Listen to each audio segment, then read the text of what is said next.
சிக்கனில் எல்லாருமே நிறைய வெரைட்டி செஞ்சுருப்போம். இப்படியும் செய்யலான்னுட்டு மாதம்பட்டி ரங்கராஜன் சாரோட ரெசிபி தான் நான் ட்ரை பண்ணியிருந்தேன். கீ பொடி கோழி வறுவல்.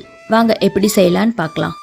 1/2 கிலோ சிக்கன் எடுத்திருக்கேன். அதில் 1 ஸ்பூன் வெறும் மிளகாத்தூள், 1 ஸ்பூன் கரம் மசாலா, 1 ஸ்பூன் தனியாத்தூள், 1 spoon jeera powder, 1 spoon idli பொடி, 1/2 லெமன் ஸ்குவீஸ் பண்ணிக்கோங்க.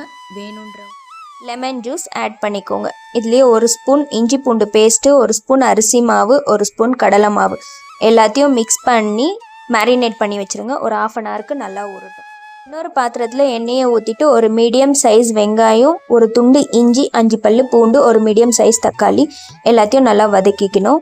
இதுலேயே 1 spoon chilli powder, 1 spoon garam masala, 1/2 spoon jeera powder, 1 spoon தனியா பொடி, 1 ஸ்பூன் இட்லி பொடி எல்லாத்தையும் போட்டு நல்லா வதக்கிக்கோங்க. இதுதான் கீ பொடி மசாலாவுக்கு மெயின் மசாலா. வதக்கினது எல்லாத்தையும் மிக்ஸி ஜாரில் போட்டு கிரைண்ட் பண்ணி எடுத்துக்கணும். இன்னொரு கடாயில் எண்ணெயை ஊற்றிட்டு மேரினேட் பண்ணி வச்ச சிக்கனை 60% வேகிற அளவுக்கு ஃப்ரை பண்ணி எடுத்துக்கணும். இதை டாஸ் பண்ண போகிறோம். இன்னொரு பாத்திரத்தில் கொஞ்சமாக எண்ணெயை ஊற்றிட்டு 2 பச்சை மிளகா, கொஞ்சம் கருவேப்பிலை, கொஞ்சமாக கொத்தமல்லி, ஒரு 10 சின்ன வெங்காயம் இருந்துச்சுன்னா அதை கட் பண்ணி அதில் போட்டு அதை எல்லாத்தையும் நல்லா வதக்கிக்கோங்க.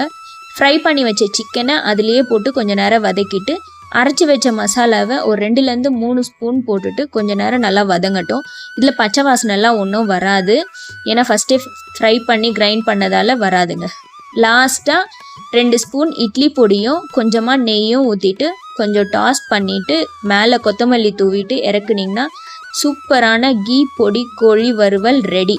இதை சாம்பாருக்கு, கீரை குழம்புக்கெல்லாம் சைட் டிஷ்ஷாக வச்சு சாப்பிட்டிங்கன்னா அடி தூள் டேஸ்ட்டில் இருக்கும். ட்ரை பண்ணிவிட்டு எப்படி இருந்துச்சுன்னு கமெண்ட்டில் சொல்லுங்கள்.